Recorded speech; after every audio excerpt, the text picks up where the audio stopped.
الله أكبر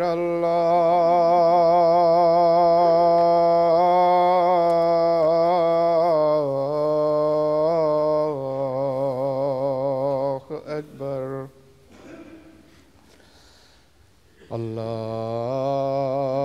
الله أكبر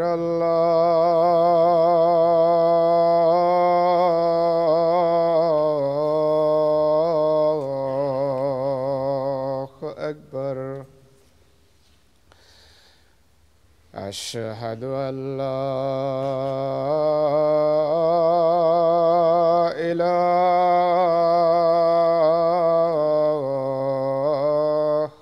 إلا الله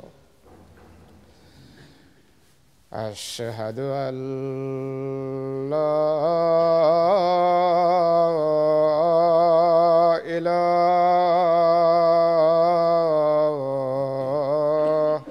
إلا الله أشهد أن محمدًا رسول الله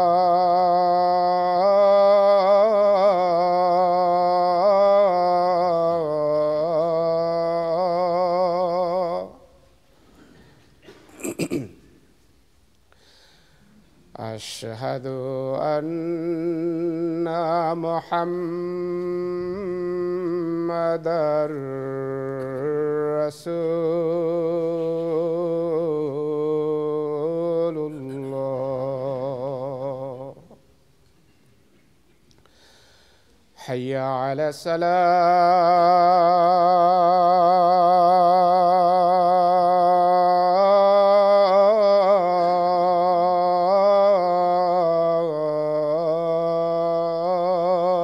الصلاة حي على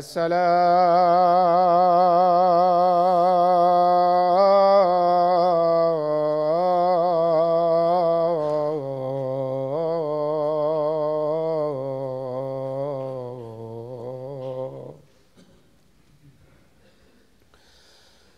حي على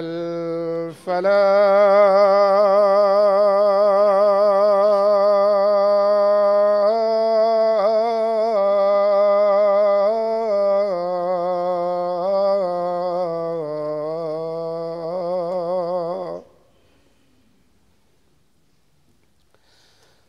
حي على الفلاح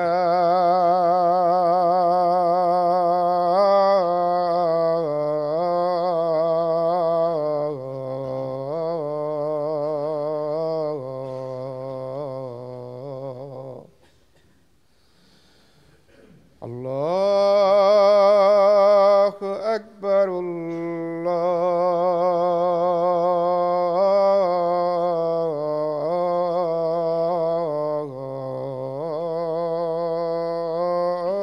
الله أكبر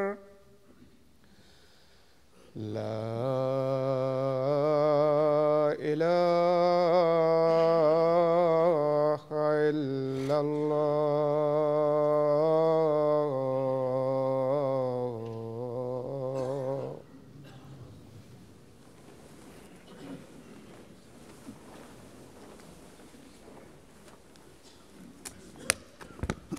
السلام علیکم ورحمۃ اللہ.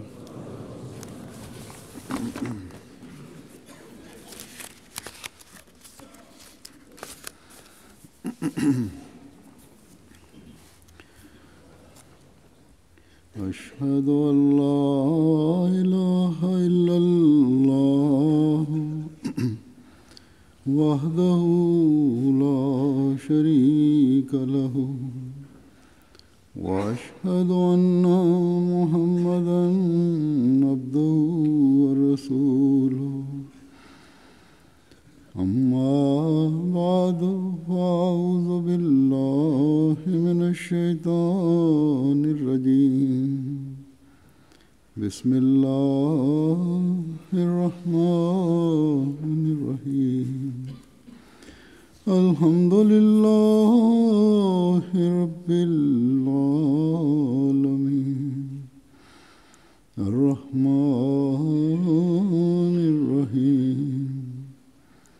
مالك يوم الدين إياك نعبد وإياك نستعين اهدنا الصراط المستقيم صراط الذين أنعمت عليهم غير المغضوب عليهم ولا الضالين.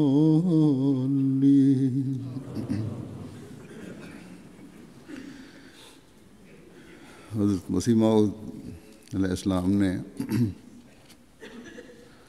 اپنی آمد کے مقصد کی جن 5 شاخوں کا ذکر فرمایا ہے ان میں سے ایک شاخ اشتہارات کی اشاعت کی ہے، یعنی تبلیغ اور اتمام حجت کے لیے اشتہارات کی اشاعت۔ ایک جگہ فرماتے ہیں آج میں نے اتمام حجت کے لیے ارادہ کیا ہے کہ مخالفین اور منکرین کی دعوت میں 40 اشتہار شائع کروں تا قیامت کو میری طرف سے حضرت احدیت میں یہ حجت ہو کہ میں جس امر کے لیے بھیجا گیا تھا اس کو میں نے پورا کیا۔ اور پھر یہ چند اشتہار نہیں یا ایک مرتبہ نہیں ہے، بلکہ اگر دیکھا جائے تو اپنے دعوے سے پہلے سے لے کر وصال تک بے شمار اشتہارات اپنے شائع فرمائے، اور یہ سب مذہب اگر ان کو دیکھا جائے اشتہارات کو شائع شدہ بھی ہیں، یہ سب مذہبی دنیا کا ایک خزانہ ہے۔ آپ کی ایک تڑپ تھی کہ مسلمانوں کو بھی، عیسائیوں کو بھی اور دوسرے مذہب والوں کو بھی تباہ ہونے سے بچائیں۔ آپ اکیلے یہ کام کرتے تھے اور اس کے لیے سخت محنت کرتے تھے۔ بڑی بڑی تصنیفات تو آپ کی ہیں ہی، آپ کی ہمدردی خلق کی تڑپ چھوٹے اشتہارات کے ذریعے سے بھی دنیا کی اصلاح کا درد ظاہر کرتی ہے۔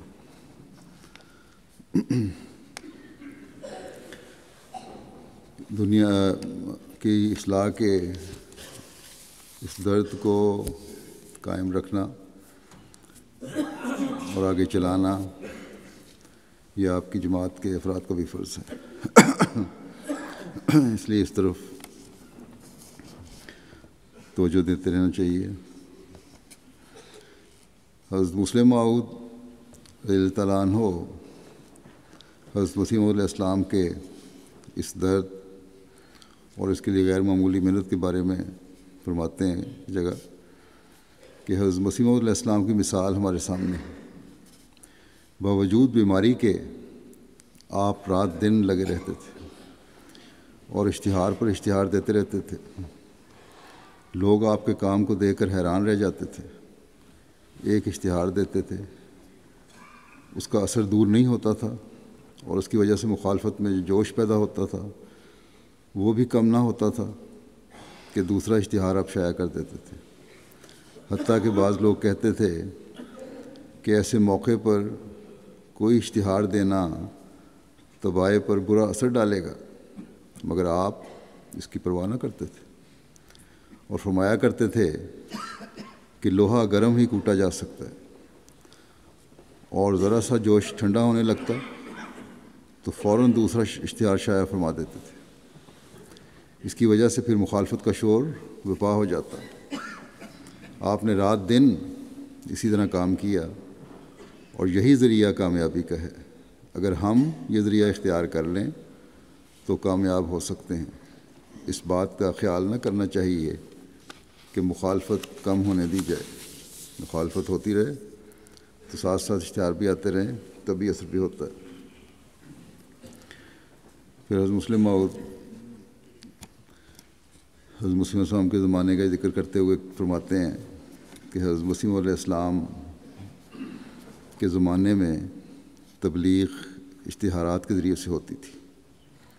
وہ اشتہارات 2-4 صفحات پر مشتمل ہوتے تھے اور ان سے ملک میں تہلکہ مچا دیا جاتا تھا۔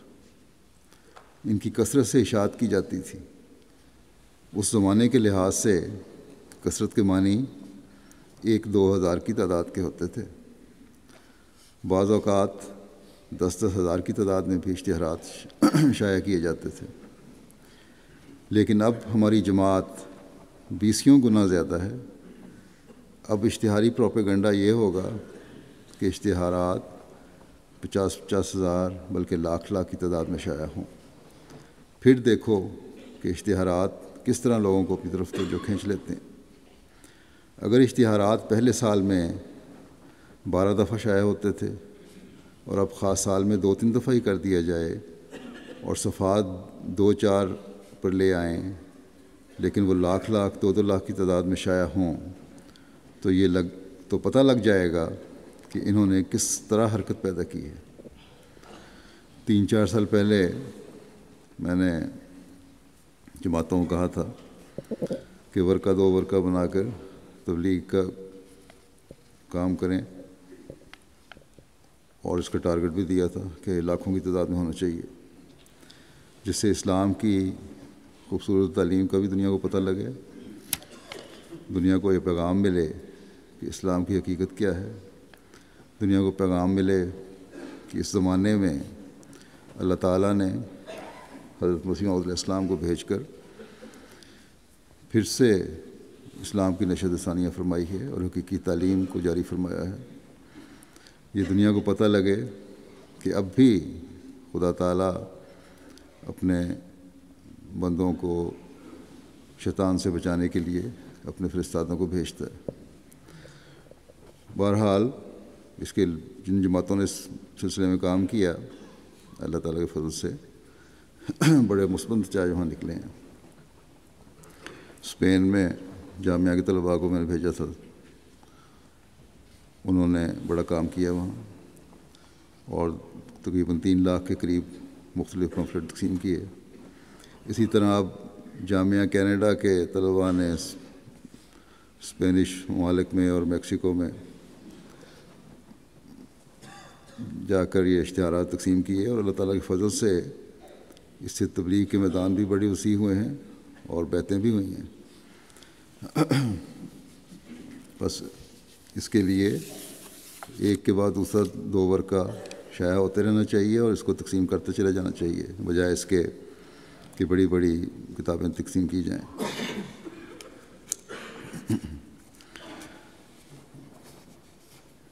اشتہارات کے بارے میں ہی کس طرح ہونا چاہیے اظہار خیال فرماتے ہوئے ایک جگہ حضرت مسلم موعود نے ضمن یہ بھی فرمایا کہ بعض لوگ چاہتے ہیں کہ خود ہی اشتہار شائع کریں، اس زمانے میں بھی چاہتے تھے، اب بھی گو اس تعداد میں تو نہیں کر سکتے، لیکن بہرحال اپنے طور پر کچھ نہ کچھ لوگ چاہتے ہیں۔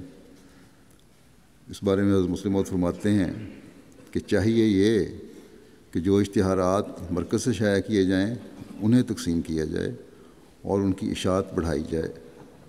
خود اشتہارات شائع کرنے میں بعض اوقات خود پسندی بھی آ جاتی ہے کہ میرا نام بھی نکلے، اور یہ ایسا سخت مرض ہے کہ حضرت مسیح موعود علیہ السلام اس کے متعلق ایک قصہ بیان فرمایا کرتے تھے، یعنی خود پسندی یا خود اپنا اظہار کرنے کا، اپنی پروجیکشن کا بعض لوگوں کو شوق ہوتا ہے۔ اس کے بارے میں حضرت مسیح موعود علیہ السلام ایک قصہ بیان فرماتے تھے کہ ایک عورت تھی، اس نے انگوٹھی بنوائی، مگر کسی عورت نے اس کی تعریف نہ کی۔ ایک دن اس نے اپنے گھر کو آگ لگا دی، اور جب لوگ اکٹھے ہوئے تو کہنے لگی صرف یہ انگوٹھی بچی ہے اور کچھ نہیں بچا۔ تو کسی نے پوچھا یہ کب بنوائی ہے؟ کہنے لگی اگر یہ کوئی پوچھ لیتا پہلے تو میرا گھر ہی کیوں جلتا۔ تو غرض شہرت پسندی ایسا مرض ہے کہ جس کو لگ جائے اسے گھون کی طرح کھا جاتا ہے، اور ایسے انسان کو پتہ ہی نہیں لگتا۔ صرف اشتہاروں کی بات نہیں ہے، باقی معاملات میں بھی جب خود پسندی اور شہرت کا دماغ میں بات سما جائے اور اس کے لیے کوشش کرے انسان، تو پھر اس کا فائدہ کوئی نہیں ہوتا بلکہ نقصانات زیادہ ہوتے ہیں۔ اب تو تبلیغ کے میدان میں اللہ تعالیٰ کے فضل سے اتنی وسعت پیدا ہو چکی ہے کہ اگر کوئی انفرادی طور پر پامفلٹ شائع کرے تو بہت معمولی ہوگا، لیکن بہرحال اپنے حلقے میں ہی خود پسندی کا تھوڑا بہت اظہار ہو جاتا ہے۔ لیکن اگر نیک نیتی سے ہو، یہ بھی نہیں کہ ہر کوئی صرف خود پسندی کی خاطر کر رہا ہوتا ہے، بعض نیک نیت بھی ہوتے ہیں، تو جہاں خود شائع کر رہے ہوں اگر ان کے خیال میں وہ اچھی چیز ہے تو پھر اسے وسعت بھی دینی چاہیے، پھیلانا چاہیے۔ اس لیے اگر وہ فائدہ مند خیال کسی کے دل میں آتا ہے جس سے اشتہار بہتر طور پر بن سکے اور جاذب نظر بھی ہو، لوگوں کی توجہ کھینچنے والا بھی ہو، مضمون بھی اس میں اچھا ہو، تو وہ جماعتی نظام کو پھر دے دینا چاہیے۔ اگر اس قابل ہو تو پھر جماعتی نظام اس کو شائع کرتا ہے۔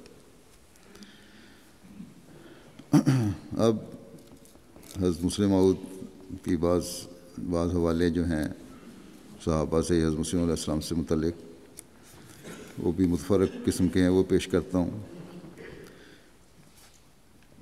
ایک جگہ فرماتے ہیں کہ جب شہدائے افغانستان پر پتھر پڑتے تھے تو وہ گھبراتے نہیں تھے بلکہ استقامت اور دلیری کے ساتھ ان کو قبول کرتے تھے، اور جب بہت زیادہ ان پر پتھر پڑے تو صاحبزادہ عبداللطیف صاحب شہید، نعمت اللہ خان صاحب اور دوسرے شہداء نے یہی کہا کہ یا الہی ان لوگوں پر رحم کر اور انہیں ہدایت دے۔ بات یہ ہے کہ جب عشق کا جذبہ انسان کے اندر ہو تو اس کا رنگ ہی بدل جاتا ہے، اس کی بات میں تاثیر پیدا ہو جاتی ہے اور اس کے چہرے کی نورانی شعاعیں لوگوں کو کھینچ لیتی ہیں۔ حضرت مسلم موعود فرماتے ہیں کہ مجھے یاد ہے کہ حضرت مسیح موعود علیہ الصلوۃ والسلام کے زمانے میں یہاں یعنی قادیان میں ہزاروں لوگ آئے، اور انہوں نے جب حضرت مسیح موعود علیہ الصلوۃ والسلام کو دیکھا تو یہی کہا کہ یہ منہ جھوٹوں کا نہیں ہو سکتا۔ انہوں نے ایک لفظ بھی آپ کے منہ سے نہ سنا اور ایمان لے آئے۔ تو یہ مثالیں آج کل بھی ہمیں نظر آتی ہیں۔ کئی خطوط آتے ہیں مجھے جن میں یہ ذکر ہوتا ہے کہ جب ہم نے حضرت مسیح علیہ السلام کی تصویر دیکھی تو دیکھ کر ہی یہ کہا کہ یہ منہ جھوٹے کا نہیں ہو سکتا اور بیعت کر لی۔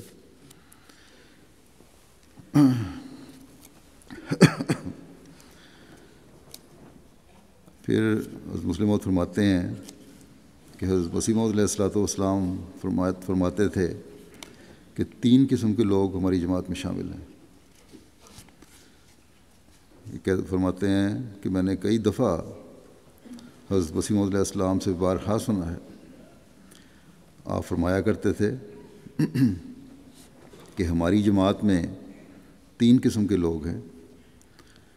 ایک تو وہ ہیں جو میرے دعوے کو سمجھ کر اور سوچ کر احمدی ہوئے ہیں۔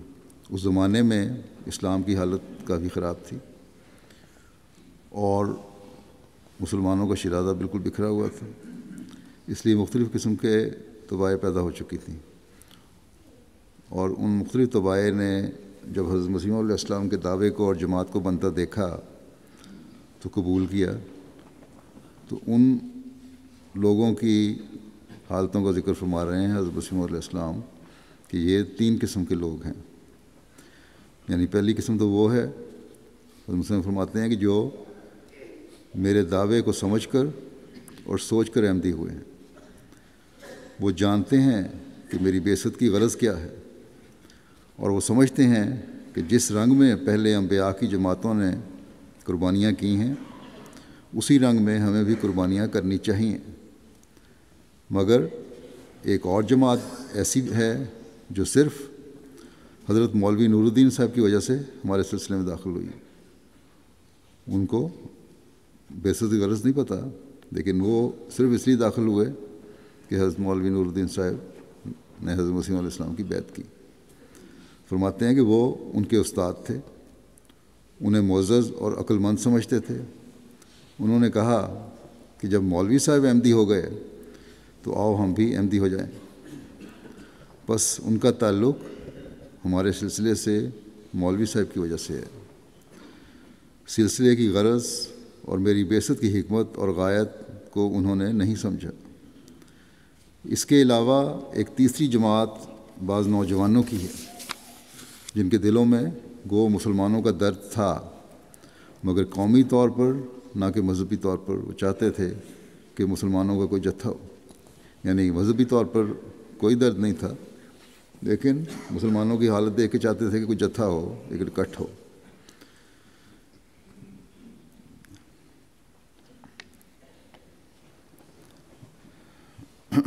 تو ایسے لوگ بھی شامل ہوئے جماعت میں، اور پھر بعد میں جب انہوں نے دیکھا کہ مذہب پہ زیادہ زور ہے تو ان میں سے بہت سارے پھر علیحدہ بھی ہو گئے۔ مختلف وقتوں میں خلافت ثانیہ میں ان میں سے بہت سے علیحدہ ہوئے۔ آج کل بھی جو مسلمانوں میں جوش ہے، نوجوانوں میں جو غلط طور پر جا کر بعض تنظیموں میں شامل ہو جاتے ہیں، دہشت گرد، وہ صرف یہ سمجھتے ہیں کہ قومی طور پر ہمارا ایک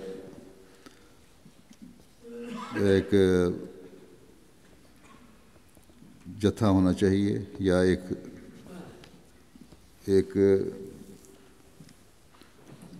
گروہ ایسا ہونا چاہیے جس کی مسلمانوں کی قومیت کا جس سے احساس پیدا ہوتا ہو، اور مذہبی طور پر کچھ بھی نہیں جانتے۔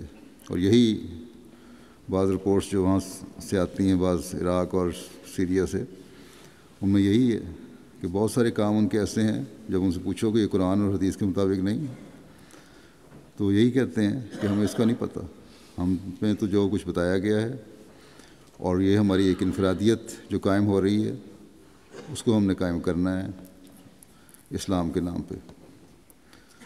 تو اس طرح کے لوگ بھی ہوتے ہیں۔ بہرحال حضرت مسیح علیہ السلام فرماتے ہیں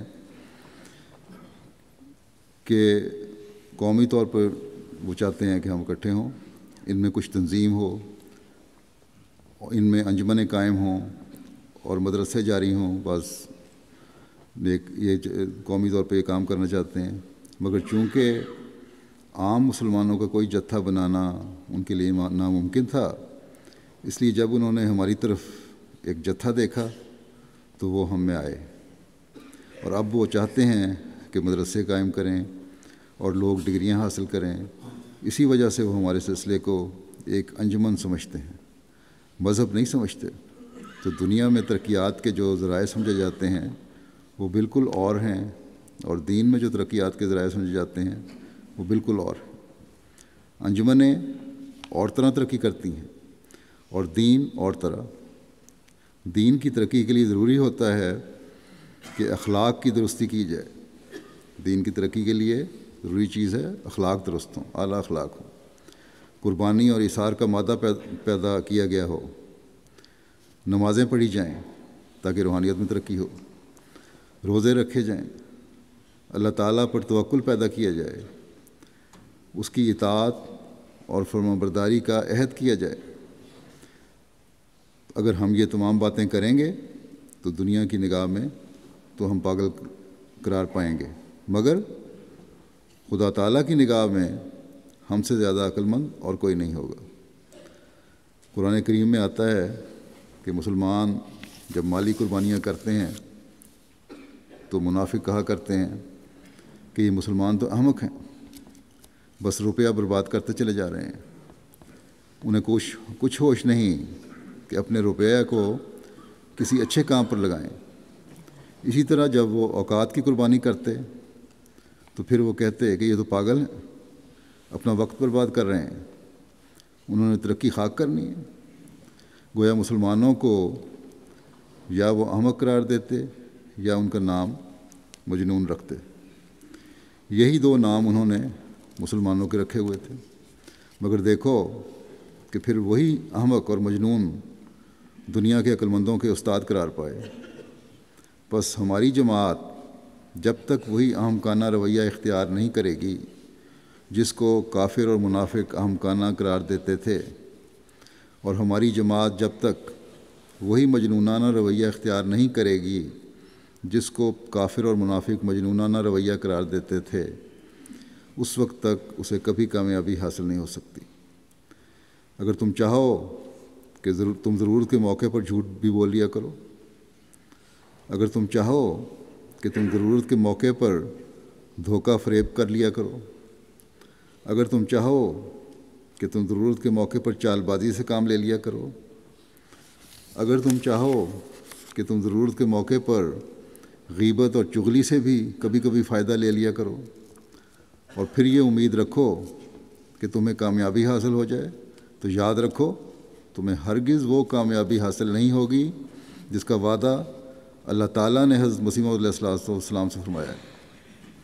یہ چیزیں دنیا کی انجمنوں میں بے شک کام آیا کرتی ہیں، دھوکہ بھی، فریب بھی، غیبت بھی، چغلی بھی، ایک دوسرے کی ٹانگیں کھینچنا بھی، مگر دین میں ان کی وجہ سے برکت نہیں، بلکہ اللہ تعالیٰ کی لعنت اترا کرتی ہے۔ اس لیے تمام اعلیٰ اخلاق، روحانیت میں ترقی، یہ چیزیں دینی جماعتوں میں ہونی چاہیے۔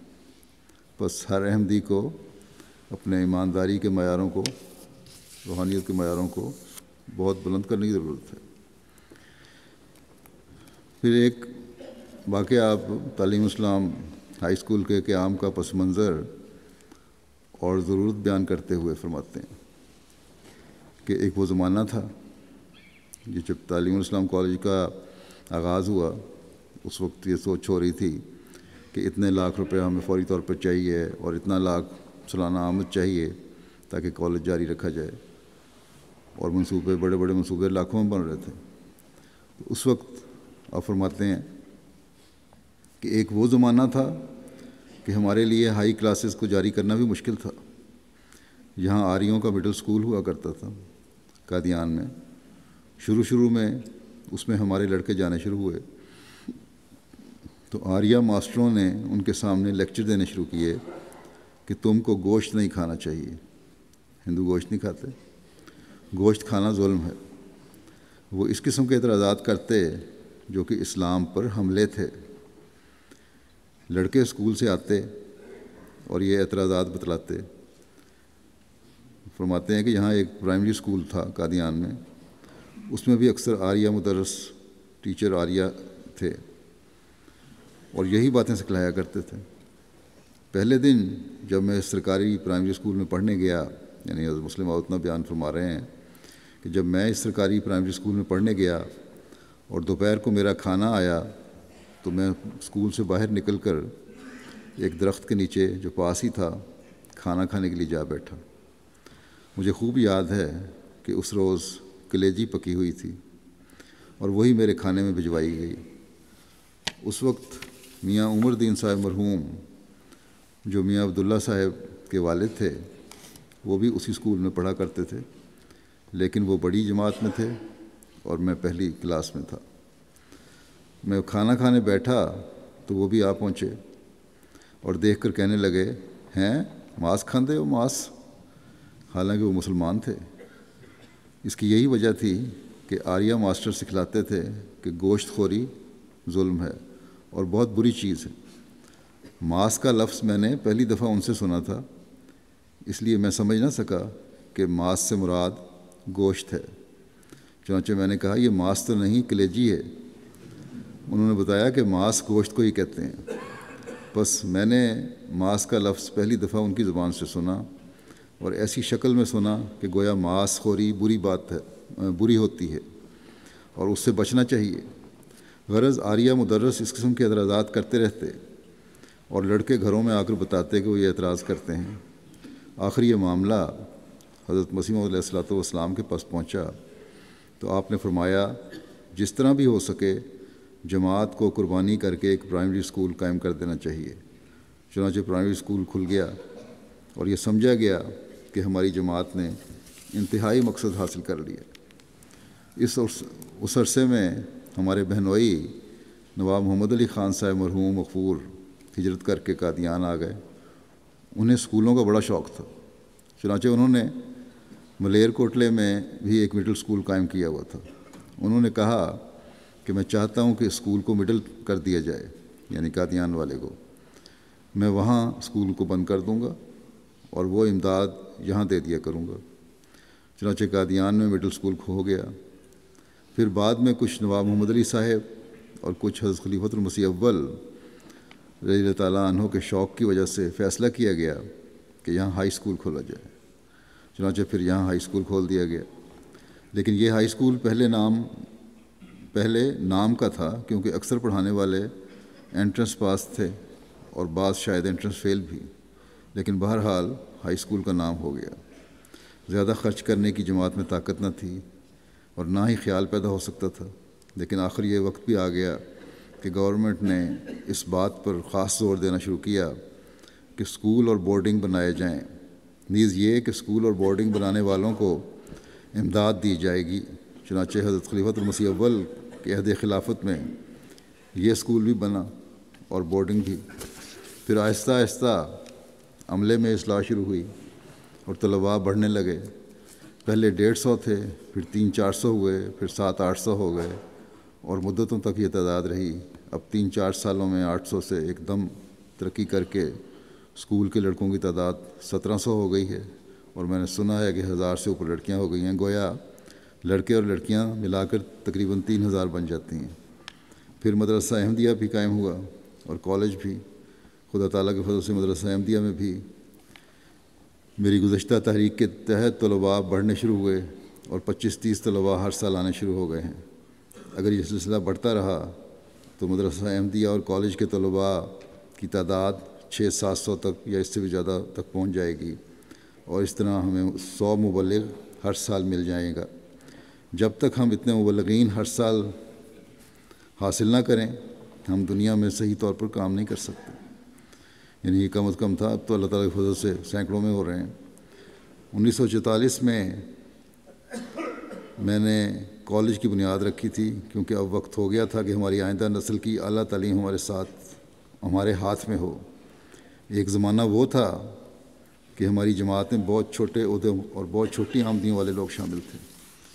بے شک اس سے جماعت کی تاریخ کا بھی پتہ لگتا ہے کہ بے شک کچھ لوگ کالجوں میں سے احمدی ہو کر جماعت میں شامل ہوئے، لیکن وہ حادثے کے طور پر سمجھے جاتے تھے، ورنہ اعلیٰ مرتبوں والے اور اعلیٰ آمدنیوں والے لوگ ہماری جماعت میں نہیں تھے، سوائے چند محدود لوگوں کے۔ ایک تاجر سیٹھ عبد الرحمن حاجی اللہ رکھا صاحب مدراسی تھے، لیکن ان کی تجارت ٹوٹ گئی۔ ان کے بعد شیخ رحمۃ اللہ صاحب ہوئے۔ ان کے سوا کوئی بھی بڑا تاجر ہماری جماعت میں نہیں تھا اور نہ کوئی بڑا عہدیدار ہماری جماعت میں شامل تھا، یہاں تک کہ حضرت خلیفہ اول ایک دفعہ مجھے فرمانے لگے، دیکھو میاں، قرآن کریم اور احادیث سے پتہ لگتا ہے کہ انبیاء پر ابتدا میں بڑے لوگ ایمان نہیں لاتے، چنانچہ یہ بھی حضرت مسیح علیہ الصلوۃ والسلام کی صداقت کا ایک ثبوت ہے کہ ہماری جماعت میں کوئی بڑا آدمی شامل نہیں۔ چنانچہ کوئی EAC ہماری جماعت میں داخل نہیں، گویا اس وقت کے لحاظ سے EAC گورنمنٹ سروس کے جو اسسٹنٹ کمشنر ان کو شاید کہتے ہیں، بہت بڑا آدمی ہوتا تھا، مگر اب دیکھو حضرت مسلم فرماتے ہیں، دیکھو EAC یہاں گلیوں میں پھرتے ہیں اور ان کی طرف کوئی آنکھ اٹھا کر بھی نہیں دیکھتا۔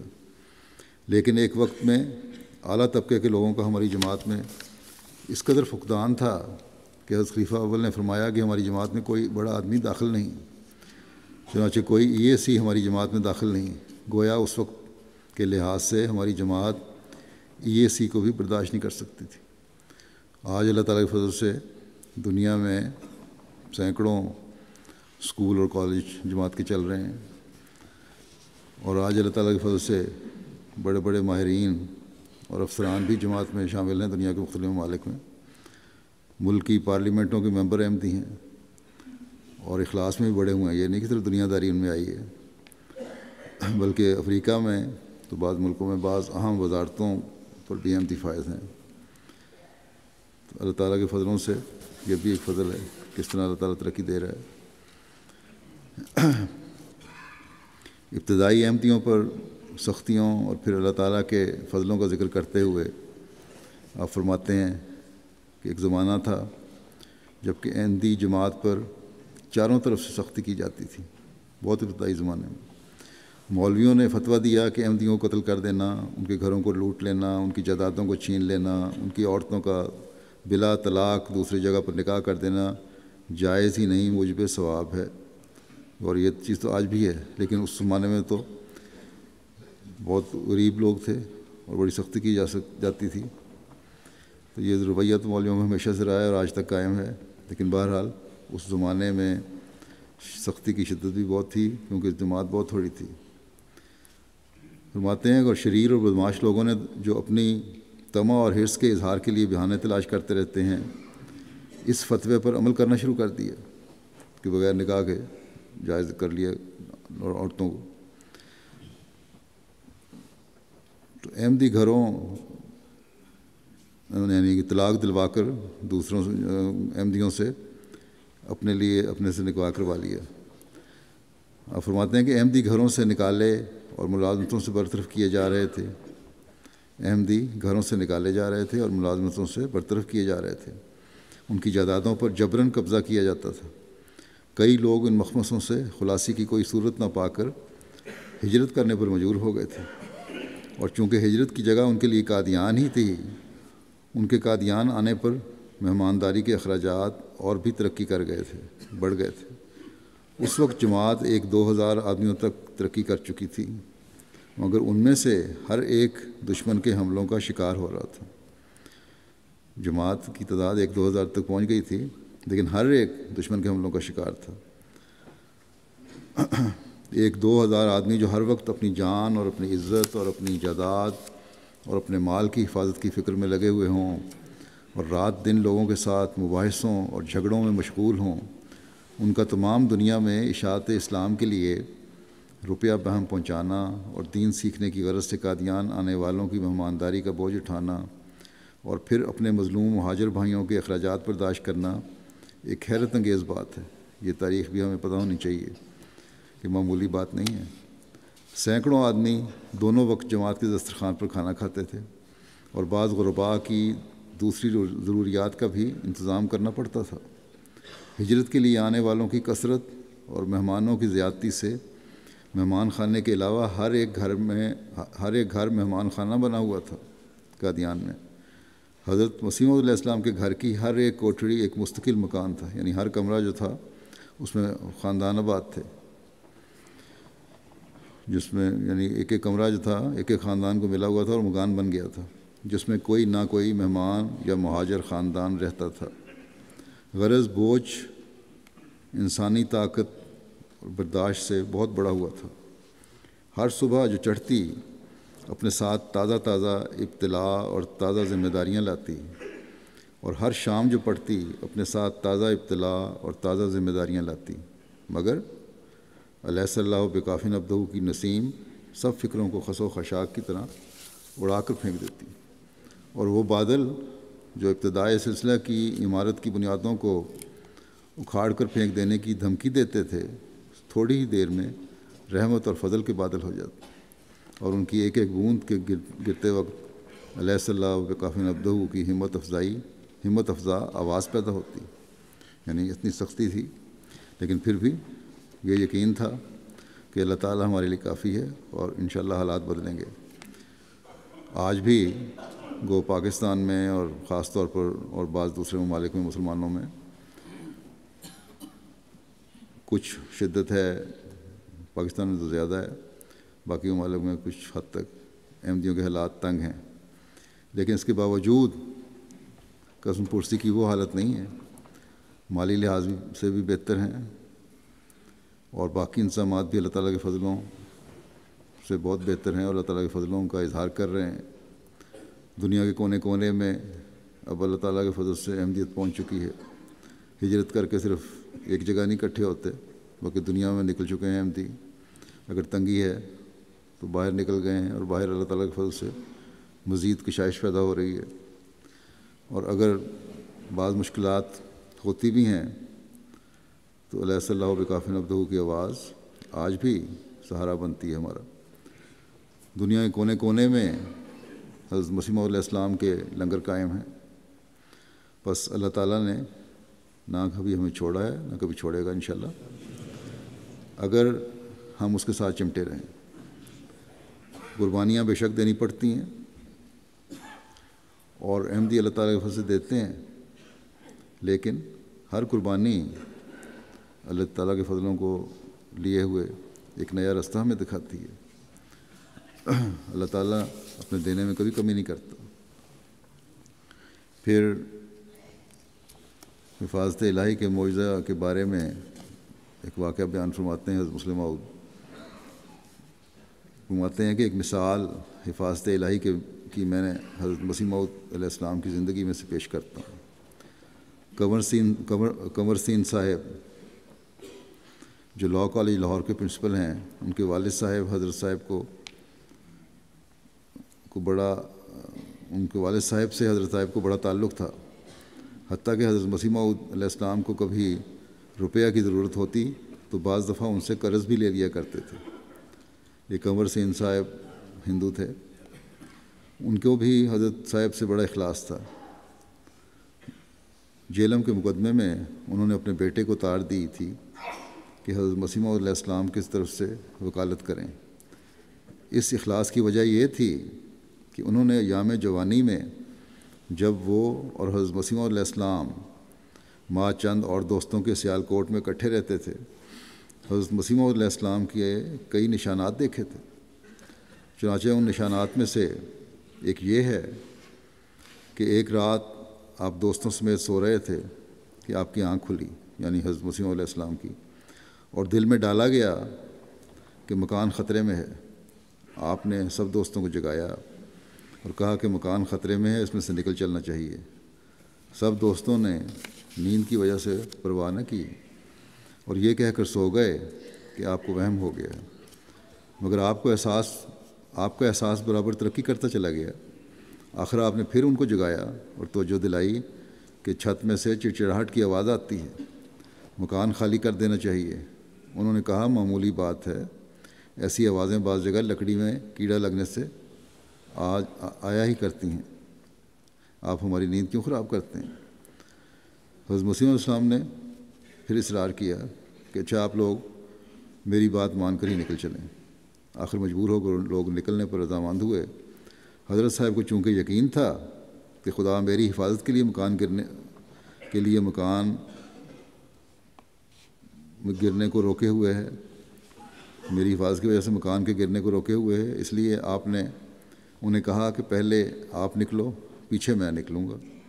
جب وہ نکل گئے اور بعد میں حضرت صاحب نکلے تو آپ نے ابھی ایک قدم سیڑھی پر رکھا تھا کہ چھت گر گئی۔ دیکھو، آپ انجینئر نہ تھے کہ چھت کی حالت کو دیکھ کر سمجھ لیا ہو کہ گرنے کو تیار ہے۔ علاوہ ازیں جب تک آپ اصرار کر کے لوگوں کو اٹھاتے رہے، اس وقت تک چھت اپنی جگہ قائم رہی، اور جب تک آپ نہ نکل گئے تب تک بھی نہ گری، مگر جو ہی کہ آپ نے پاؤں اٹھایا چھت زمین پر آ گئی۔ یہ امر ثابت کرتا ہے کہ یہ بات کوئی اتفاقی بات نہ تھی، بلکہ اس مکان کو حفیظ ہستی اس وقت تک روکے رہی جب تک حضرت مسیح موعود علیہ السلام، جن کی حفاظت اس حفیظ کے مد نظر تھی، اس مکان سے نہ نکل آئے۔ پس صفت حفیظ کا وجود ایک بالارادہ ہستی پر شاہد ہے اور اس کا ایک زندہ گواہ ہے۔ پھر اسی طرح اللہ تعالیٰ کہ حضرت مسیح علیہ السلام کے ساتھ سلوک کا ایک اور واقعہ بیان فرماتے ہیں کہ حضرت مسیح علیہ السلام فرمایا کرتے تھے کہ ایک دفعہ میں امرتسر سے یکے پر سوار ہو کر روانہ ہوا۔ ایک بہت موٹا تازہ ہندو بھی میرے ساتھ ہی یکے پر سوار ہوا اور وہ مجھ سے پہلے یکے کے اندر بیٹھ گیا اور اپنے آرام کی خاطر اپنی ٹانگوں کو اچھی طرح پھیلا لیا، حتیٰ کہ اگلی سیٹ جہاں میں نے بیٹھنا تھا وہ بھی بند کر دی، اس میں بھی روک ڈال دی۔ چنانچہ حضرت مسلم فرماتے ہیں کہ میں تھوڑی سی جگہ میں بیٹھ رہا۔ ان دنوں دھوپ بہت سخت پڑتی تھی کہ انسان کے ہوش باختہ ہو جاتے تھے۔ مجھے دھوپ سے بچانے کے لیے اللہ تعالیٰ نے کیا انتظام کیا کہ ایک بدلی بھیجی جو ہمارے یکے کے ساتھ ساتھ سایہ کرتی ہوئی بٹالے تک آئی۔ یہ نظارہ دیکھ کر وہ ہندو کہنے لگا کہ آپ تو خدا تعالیٰ کے بڑے بزرگ معلوم ہوتے ہیں۔ بس اللہ تعالیٰ اپنے بندوں سے ایسا سلوک کرتا ہے کہ انسان حیران رہ جاتا ہے، مگر عبودیت شرط ہے، اور ایسے انسان کا انجام ضرور بخیر ہوگا۔ بظاہر وہ دنیا کی ظاہر بین نظروں میں ذلیل ہوتا نظر آ رہا ہوگا، لیکن انجام کار اس کو عزت حاصل ہوگی۔ بظاہر وہ بدنام بھی ہو رہا ہوگا، لیکن انجام کار نیک نامی اس کو حاصل ہوگی۔ گویا اس شخص کی ابتدا عبودیت سے اور انجام استعانت پر ختم ہوگا، یعنی اگر اللہ تعالیٰ کا صحیح عابد بن کر اس کی عبادت کی جائے، اس کی بندگی اختیار کی جائے، اللہ تعالیٰ کی مدد پھر شامل حال رہتی ہے، اور اللہ تعالیٰ ہر شر کے خلاف پھر مدد فرماتا ہے۔ ایک عام پیر اور اللہ تعالیٰ کے بھیجے ہوئے فرستادے کے نیک اثر ڈالنے اور نیکیاں بانٹنے اور اپنے مریدوں کی اصلاح کرنے اور انسانیت کے لیے درد میں کیا فرق ہوتا ہے، اس کی ایک مثال دیتے ہوئے حضرت مسلم موعود فرماتے ہیں کہ حضرت مسیح موعود علیہ السلام کے منشی احمد جان صاحب لدھیانہ والے کا ذکر کرتے ہوئے کہ حضرت منشی احمد جان صاحب لدھیانہ والے حضرت مسیح موعود علیہ السلام کے دعوے سے پہلے ہی وفات پا گئے تھے، مگر ان کی روحانی بینائی اتنی تیز تھی کہ انہوں نے دعوے سے پہلے ہی حضرت مسیح موعود علیہ السلام کو لکھا کہ ہم مریضوں کی ہے تمہیں پہ نگاہ، تم مسیحا بنو خدا کے لیے۔ انہوں نے یعنی منشی احمد جان صاحب نے اپنی اولاد کو نصیحت کی تھی کہ میں تو اب مر رہا ہوں، مگر اس بات کو اچھی طرح یاد رکھنا کہ مرزا صاحب نے ضرور ایک دعویٰ کرنا ہے، اور میری وصیت تمہیں یہی ہے کہ مرزا صاحب کو قبول کر لینا، غرض اس پائے کہ وہ روحانی آدمی تھے۔ انہوں نے اپنی جوانی میں 12 سال تک وہ چکی جس میں بیل جویا جاتا ہے اپنے پیر کی خدمت کرنے کے لیے چلائی۔ پیر صاحب نے ان کو ایک چکی پہ لگا دیا تھا جو بیل لگتا ہے تاکہ وہ چکی چلے، اور 12 سال تک اس کے لیے آٹا پیستے رہے۔ تب انہوں نے روحانیت کے سبق ان کو سکھائے، یعنی 12 سال تک جب وہ چکی پیستے رہے بیل کی طرح، تب پیر صاحب نے ان کو روحانیت کی کچھ سبق دیے۔ وہ بھی جو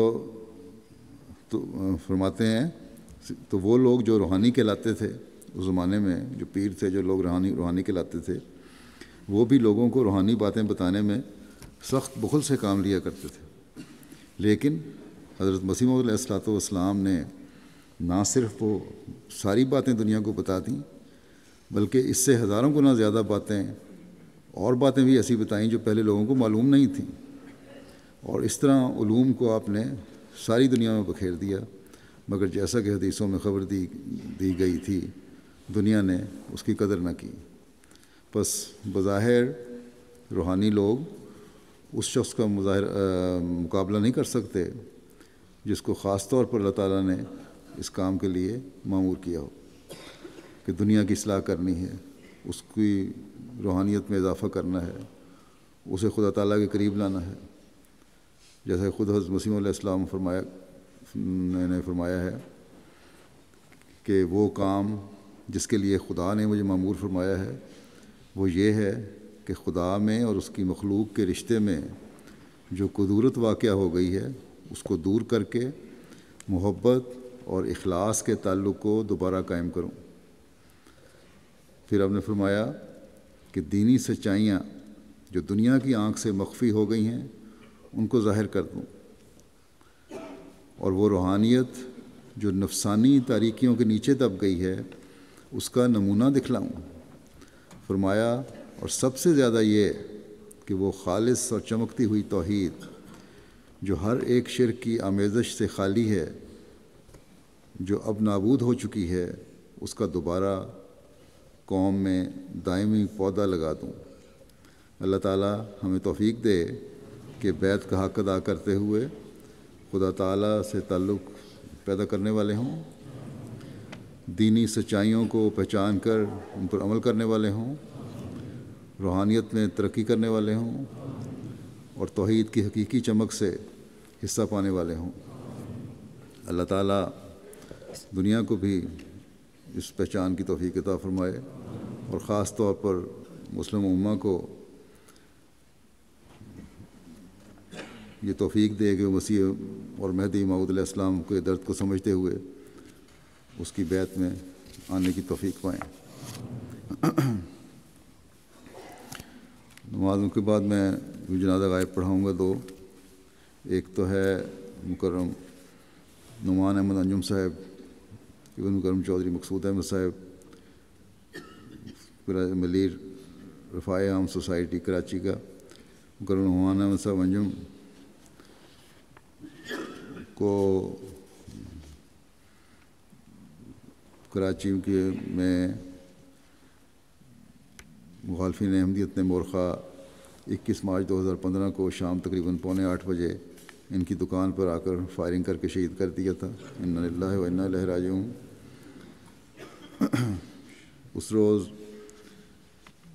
شام 7:45 بجے شہید مرحوم اپنے سٹور پر تھے، دو مسلح افراد نے سٹور پر آ کر فائرنگ کر دی، ایک گولی سینے میں لگی اور دل کو چھوتی ہوئی آر پار ہو گئی۔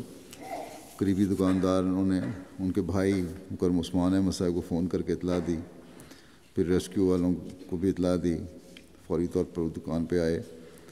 نعمان صاحب کو شدید زخمی حالت میں اسپتال لے جا رہے تھے، لیکن راستے میں ہی وہ شہید ہو گئے۔ انا للہ و انا الیہ راجعون۔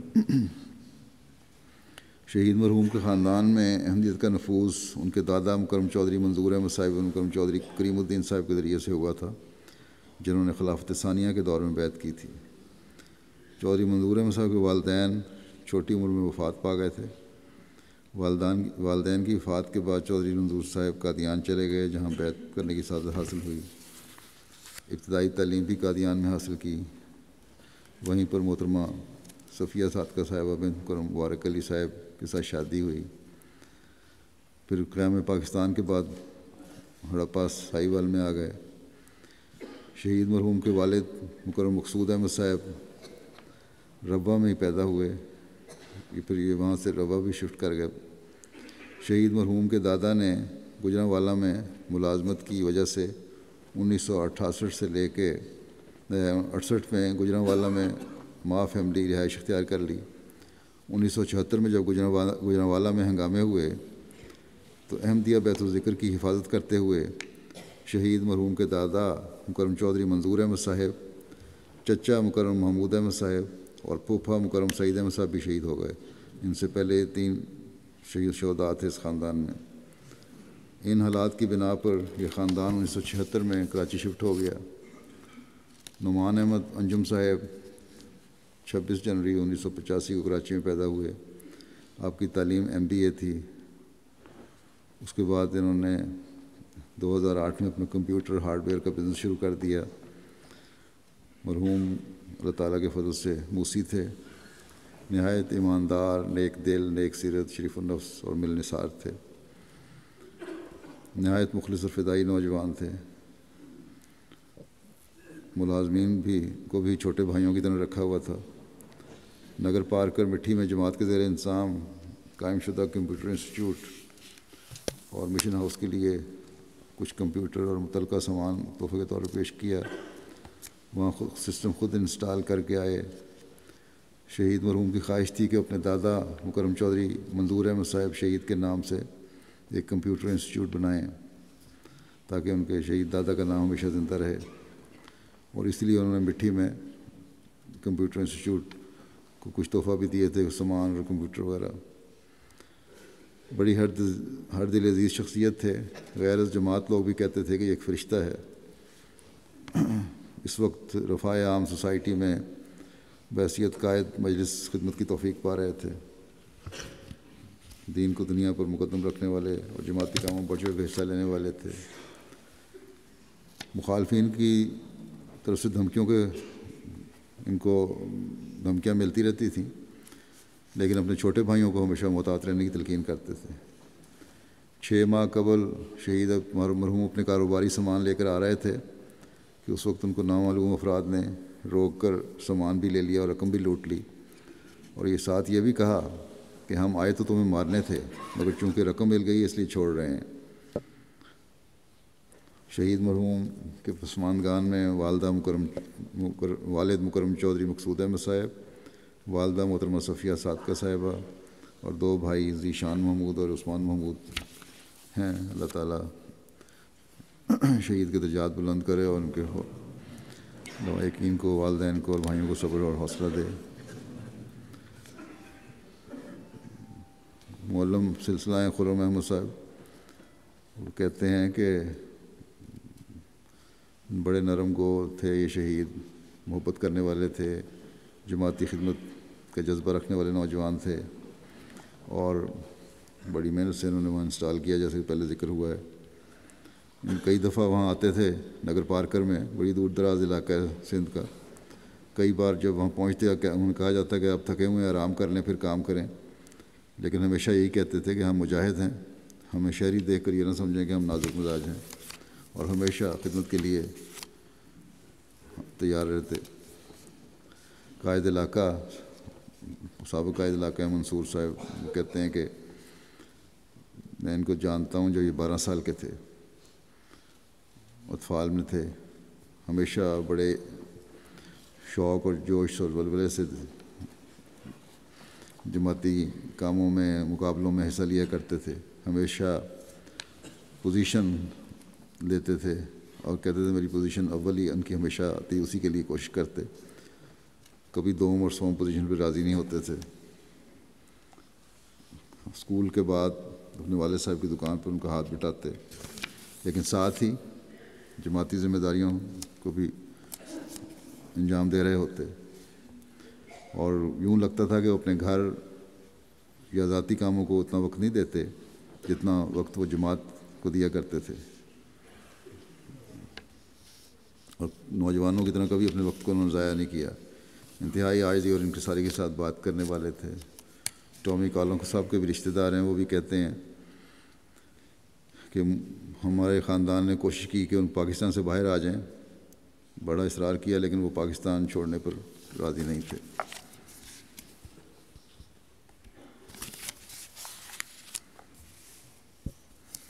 مربی سلسلہ برادر طاہر صاحب کہتے ہیں کہ میرے عزیز بھی تھے، 20 سال کے عرصہ میں نے انہیں ایک دفعہ بھی کسی پر چلاتے نہیں دیکھا، سختی سے بات کرتے نہیں دیکھا۔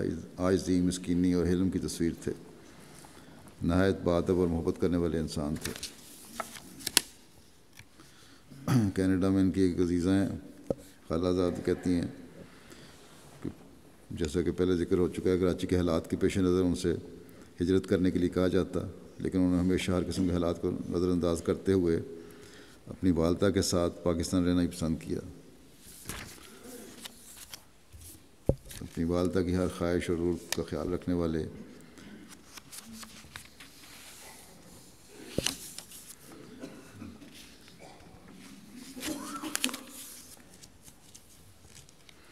یہ مشہود حسن خالد صاحب مربی ہیں، کہتے ہیں کہ ایک دن خاکسار شہید مرحوم کے ساتھ بیٹھا باتیں کر رہا تھا کہ شہید مرحوم نے کہا کہ وہ کون خوش نصیب لوگ ہوتے ہیں جو شہید ہوتے ہیں، شاید ان کی یہی تمنا، اللہ تعالیٰ کو نے ان کو یہ مقام دیا۔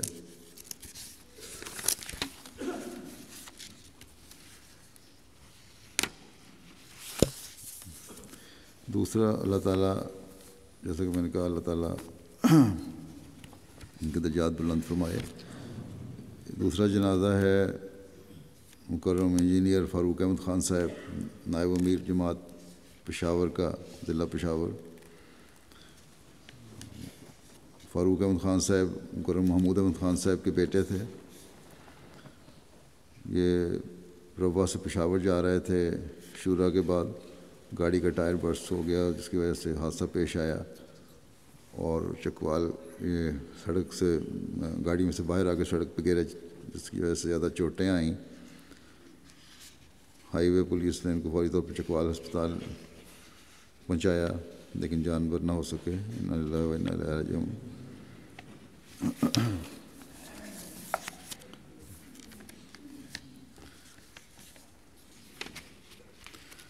فاروق صاحب کے خاندان میں احمدیت کا نفوذ ان کے دادا مکرم احمد گل صاحب کے ذریعے سے ہوا۔ جنہوں نے حضرت خلیفۃ مسیح اول کے ہاتھ پر بیعت کی تھی، لیکن خلافت ثانیہ میں پھر یہ غیر مباین میں چلے گئے۔ بعد میں فاروق خان صاحب نے خود 1989 میں 89 میں بیعت کی اور جماعت احمدیہ میں مباین میں شامل ہوئے۔ پھر اس کے بعد ان کے دو بھائیوں نے بھی بیعت کر لی۔ 1954 میں یہ پیدا ہوئے تھے، مائننگ انجینئرنگ کی تعلیم مکمل کی، پھر حکومت کے مائننگ ڈپارٹمنٹ میں کام کرتے رہے۔ 1985 میں ایک احمدی خاندان میں ان کی شادی ہوئی اور بڑے ملنسار نیک سیرت شریف النفس تھے۔ جماعت احمدیہ پشاور کے سیکرٹری اصلاح الشہد کی حیثیت سے بھی انہوں نے کام کیا۔ مرحوم خدا تعالیٰ کے فضل سے موسی تھے، اللہ تعالیٰ ان سے مغفرت اور رحم کا سلوک فرمائے، اور ان کے پسماندگان کو بھی، ان کی اہلیہ، دو بیٹے بعمر 25 سال اور 17 سال اور ایک بیٹی سوگوار ہیں، اللہ تعالیٰ ان کو بھی صبر اور حوصلہ عطا فرمائے۔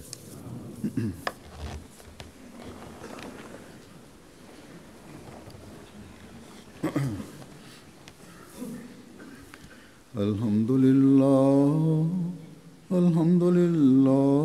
نحمدہ ونستعینہ ونستغفرہ ونؤمن بہ ونتوکل علیہ ونعوذ باللہ من شرور انفسنا ومن سیئات اعمالنا، من يهده الله فلا مضل له ومن يضلل فلا هادي له، ونشهد أن لا إله إلا الله ونشهد أن محمدا عبده ورسوله۔ عباد الله رحمكم الله، إن الله يأمر بالعدل والإحسان وإيتاء ذي القربى وينهى عن الفحشاء والمنكر والبغي، يعظكم لعلكم تذكرون۔ اذكروا الله يذكركم وادعوه يستجب لكم ولذكر الله